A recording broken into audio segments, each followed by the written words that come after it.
Europe Matin, Patrick Cohen. À la une ce matin, la politique qui résiste au changement. Marine Le Pen choisit un nouveau nom pour le FN. Problème, il est déjà déposé. Le Parti Socialiste, toujours vivant, qui regagne des voix en Haute-Garonne. Et en Inde, Ségolène Royal qui croit toujours qu'elle est ministre. Dans ce journal, retour à Tarnac, à la veille du procès pour dégradation sur des lignes TGV. C'est l'enquête du 8h avec Théo Manval. Le fiasco de l'EPR finlandais. Une facture pour la France de 10 milliards d'euros, nous dira Nicolas Barré.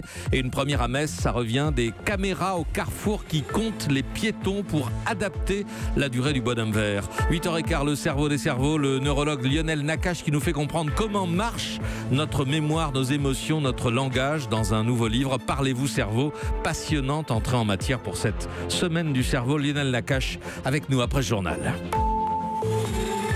Pas de refondation au Front National. Marine Le Pen se borne à liquider le Front pour lui substituer un Rassemblement National.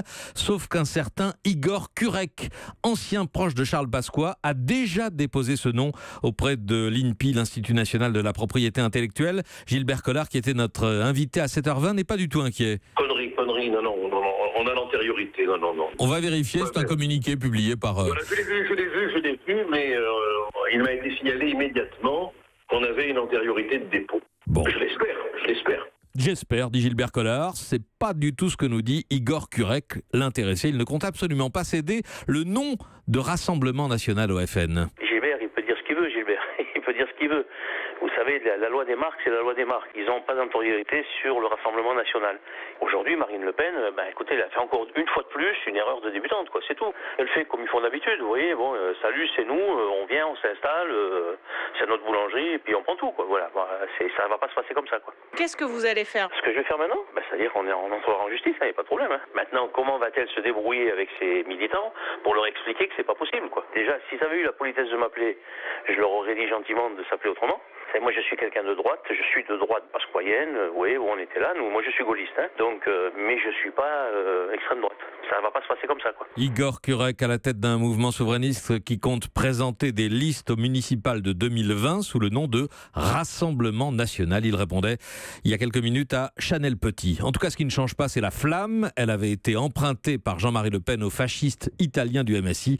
Cette flamme, s'échappant d'un catafalque censé symboliser l'âme de Mussolini toujours vivante, va continuer à orner la formation de présidée par Marine Le Pen. Côté électoral maintenant, aux dernières partielles, les socialistes étaient dans les choux. Les voici couverts de rose à Saint-Gaudens en Haute-Garonne. Le PS fait mieux que résister. Malgré la forte abstention, le député sortant progresse de 3000 voix par rapport à juin 2017, là où le candidat de la République En Marche en perd 9000, Benjamin Péter. C'est une résurrection, près de 39% pour le candidat socialiste qui dépassait péniblement les 17% en juin dernier.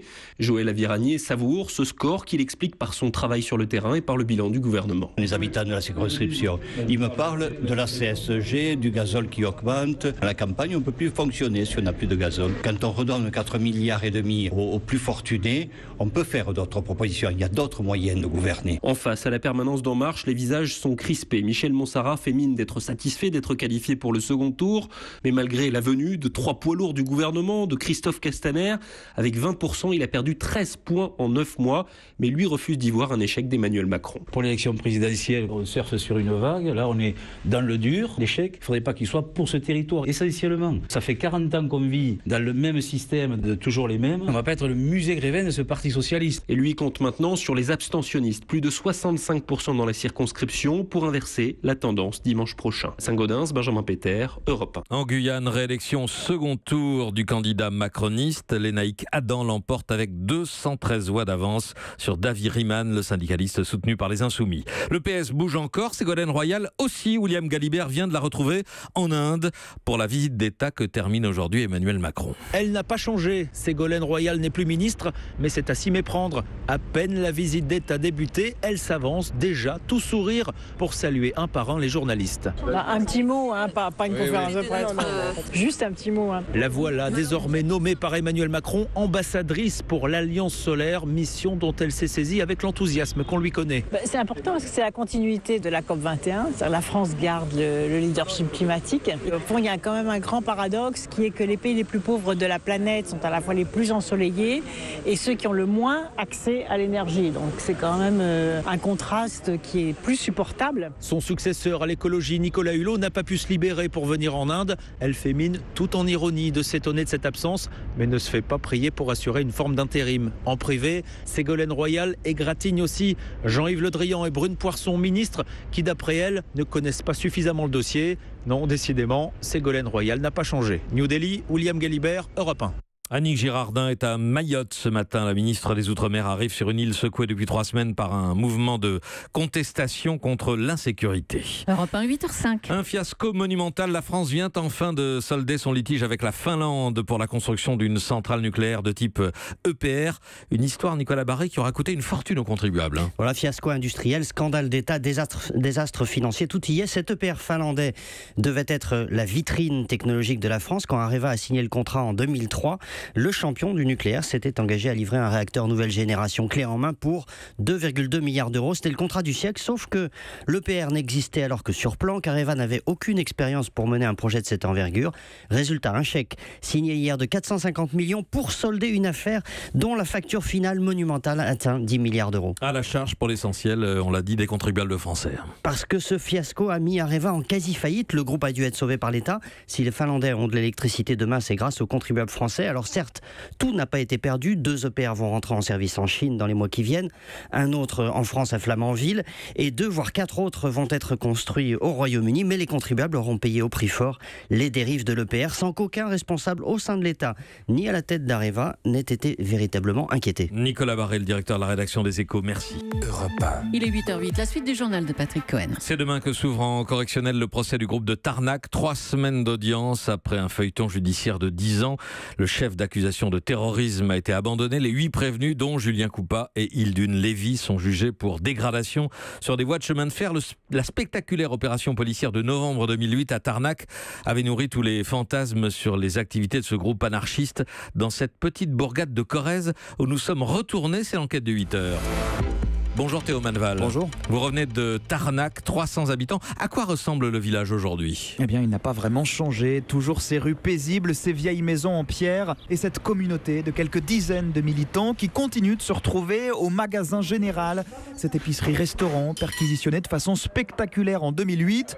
Elle est encore gérée par Benjamin Rosou, l'un des 8 activistes jugés à partir de demain. On pousse la porte. Antoine et Jeanne expliquent pourquoi ils sont venus vivre ici. Pour essayer de trouver des formes de vie non marchandes, critique de l'industrialisation à outrance, de la destruction du vivant. Faire de la ferme, de l'élevage. Il faut penser en dehors d'un système qui veut absolument que l'économie soit pointée chez le patron et aller acheter à Carrefour. Sur ces tables, l'après-midi, on fait le point sur la prochaine manifestation. On peint des banderoles car les militants de Tarnac continuent d'exister surtout par la lutte contre la déforestation ou pour l'accueil de sans-papiers, mais pas seulement, insiste Jean-Pierre. On est proche d'Urbure depuis 3 ans. Ça fait 8 ans que j'étais sur Notre-Dame-des-Landes. On est sur des problèmes globaux. On n'est pas juste pour protéger notre jardin.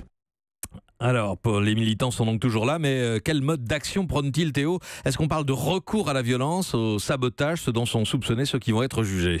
Eh bien, quand on leur demande, certains se disent pacifistes, mais d'autres préfèrent rester plus vagues, à l'image de Benjamin Rosou, l'un des 8 prévenus donc du procès. Je pense que chaque lutte définit ses manières d'agir et que chaque moment impose des manières d'agir différentes. Il n'y a pas de position idéologique à avoir là-dessus. Et finalement, ceux qui en parlent le plus librement, ce sont ceux qui se sont éloignés un peu de Tarnac, comme Valérie et Emmanuel, qui ont côtoyé le groupe pendant 15 ans avant de déménager. Nous, ce qu'on a retenu, ce sont des hommes et des femmes qui sont prêts à aller à un combat. Qui sont capables de ruer dans les brancards et de faire des actions délictueuses, des manifestations dures. Mais terroristes, non, jamais j'ai pensé ça. Alors ces activistes, Théo, ils continuent de côtoyer la population historique de Tarnac, celle qui vit là depuis toujours, et la cohabitation n'est pas toujours facile. Ah non, clairement, il y a une fracture entre ceux qui apprécient ces jeunes, à l'image d'André. Ça fait 61 ans que j'habite Tarnac. Pour lui, ils ont sauvé le village en empêchant sachant notamment la fermeture de l'école en 2012. L'épicerie, le bar, il y a des jours, c'est plein. Et il faut en vivre le pays, là. 2 membres du groupe ont même été élus au conseil municipal en 2014. Mais pour d'autres habitants, comme Éléonore et Martine, vivre avec eux n'est pas si facile. Si on n'est pas d'accord avec comme ils pensent, on est exclu. Ouais. Et ça a créé vraiment une mauvaise ambiance qui n'existait pas avant. Dans quelques années, s'il n'y a plus que des jeunes comme ça sur Tarnac, moi je ne resterai pas ici, ça c'est sûr. Tous suivront en tout cas le procès qui arrive avec une même hâte, qu'on en finisse sans fin avec cette histoire qui met selon eux Tarnac sous le feu des projecteurs depuis bien trop longtemps. Enquête de 8h signée Théo Manval à Tarnac, en Corrèze. Une affaire digne de la guerre froide et qui commence à faire du bruit au Royaume-Uni. Theresa May, la première ministre, pourrait accuser directement aujourd'hui la Russie d'avoir tenté d'assassiner un ancien espion et sa fille. Ça s'est passé il y a quelques jours par un jet de gaz à Salisbury, dans le sud de l'Angleterre. Adrien Beck. Plus de 500 clients d'un restaurant italien du centre de Salisbury, invités à désinfecter vêtements, téléphones portables, bijoux, potentiellement contaminés par un agent chimique. Car c'est à une table de ce restaurant que Sergei Skripal et sa fille Yulia déjeunaient dimanche dernier, quelques heures avant d'être retrouvés écroulés l'un contre l'autre sur un banc, empoisonnés par un gaz neurotoxique du genre de ceux qui vous traversent la peau avant de s'attaquer au système nerveux. Ancien agent du KGB, condamné à 13 ans de prison dans son pays pour avoir livré des secrets d'État russes aux Britanniques, Skripal avait été finalement gracié avec d'autres agents en 2010. Impardonnable pour Vladimir Poutine. Ces traîtres vont le payer très cher, avait alors dit le président russe. Alors pour l'heure, personne ne sait par quels moyens le père et sa fille ont été empoisonnés. Le Kremlin assure n'avoir aucune information, alors que la diplomatie britannique enchaîne les réunions d'urgence et promet une réaction appropriée en cas d'implication de Moscou. Adrien Beck. 8h12 sur Europe 1. Football, après les incidents de samedi soir, le LOSC dépose plainte contre ses propres supporters qui avaient envahi le terrain pour s'en prendre aux joueurs. Le président du club de Lille annonce qu'il veut prendre de lourdes sanctions à l'encontre des fauteurs de troubles. Europe 1.